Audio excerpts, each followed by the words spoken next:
ছাত্রগণ 69 ছাত্রগণ অভ্যুত্থানে আমরা যারা জড়িত ছিলাম, সম্পৃক্ত ছিলাম, আমাদের কাছে শহীদ আসাদ এই নামটি একটা অত্যন্ত ভালোবাসার নাম।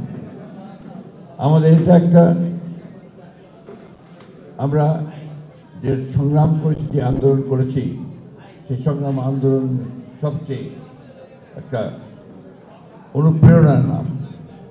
শহীদ আসাদ আমাদের ইতিহাসের একটা অবশ্যম্ভাবী একটি নাম, সংযুক্ত নাম।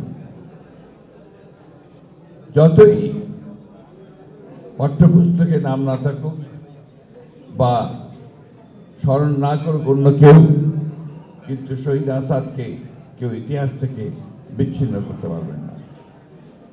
এই দেশের স্বাধীনতার আন্দোলন, সমাজকে বদলে দেওয়ার যে আন্দোলন, যে সংগ্রাম, সেই সংগ্রামে আসাদ অবশ্যই অমর হয়ে থাকবেন ইতিহাসে। আমরা আজকে আরেকটি ছাত্রগণ অভ্যুত্থানের পরে এখানে সমবেত হয়েছি। 24-এর যে ছাত্রগণ অভ্যুত্থান, সেই গণ অভ্যুত্থানের ফলে আমরা একজন ফ্যাসিস্ট শাসককে দেশ থেকে চলে যেতে বাধ্য করেছি। 69-এর ছাত্রগণ অভ্যুত্থানে তৎকালীন সামরিক শাসক আইয়ুব খানকে চলে যেতে বাধ্য করা হয়েছে। কিন্তু যে কথাগুলো অনেক বক্তাই বলেছেন যে আমরা আমাদের সেই ইচ্ছিত যে লক্ষ্য, সেই লক্ষ্য আমরা পূরণ করতে পারি।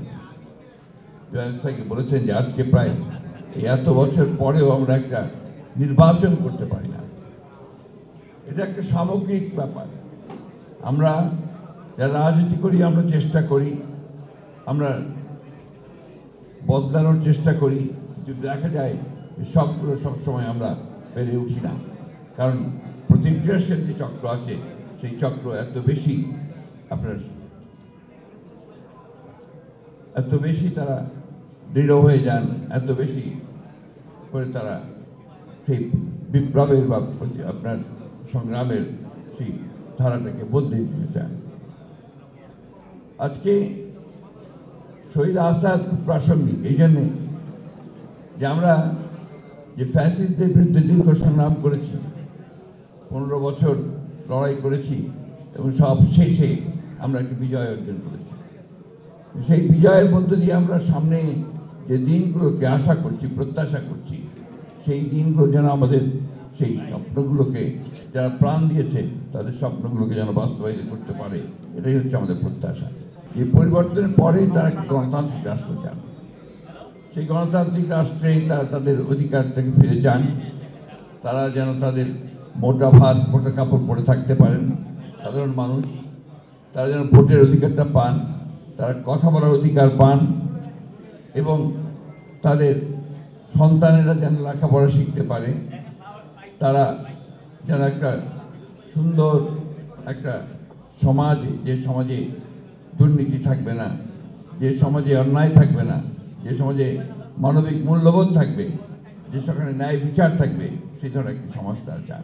আমাদের সামনে যে বিষয়গুলো এসে এখন দাঁড়িয়েছে, একটা কথা আমি সবসময় বলি, যে কথা বললে আমার অনেক সমালোচনাও হয়। আমি বলি যে নির্বাচনটা দ্রুত হওয়া দরকার। কেন বলি এই কথাটা আমি অনেকবার বলার চেষ্টা করেছি। কারণ আমরা বিশ্বাস করি যে নির্বাচন, যেটা থেকে আমরা প্রায় 15 বছর বঞ্চিত, এই নির্বাচনের মাধ্যমে আমাদের জনগণ তারা তাদের প্রতিনিধিকে নির্বাচিত করবার একটা সুযোগ পাবেন। এখন এখানে জোর করে যদি সেই বিষয়টাকে আপনার একটু বিতর্কিত করে ফেলা হয়, তাহলে জনগণ আবার তাদের সেই অধিকার থেকে বঞ্চিত হবে।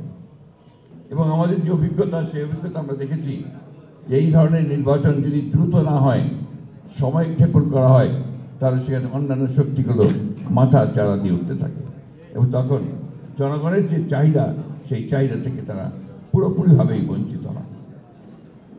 আমরা এই কথা বারবার বলতে চাই যে নির্বাচনে কে আসবে সেটা গুরুত্বপূর্ণ নয়, কিন্তু জনগণের অধিকারটা প্রতিষ্ঠিত হবে, এবং সেটার জন্যই কিন্তু আমরা লড়াই করেছি দীর্ঘ 15 বছর।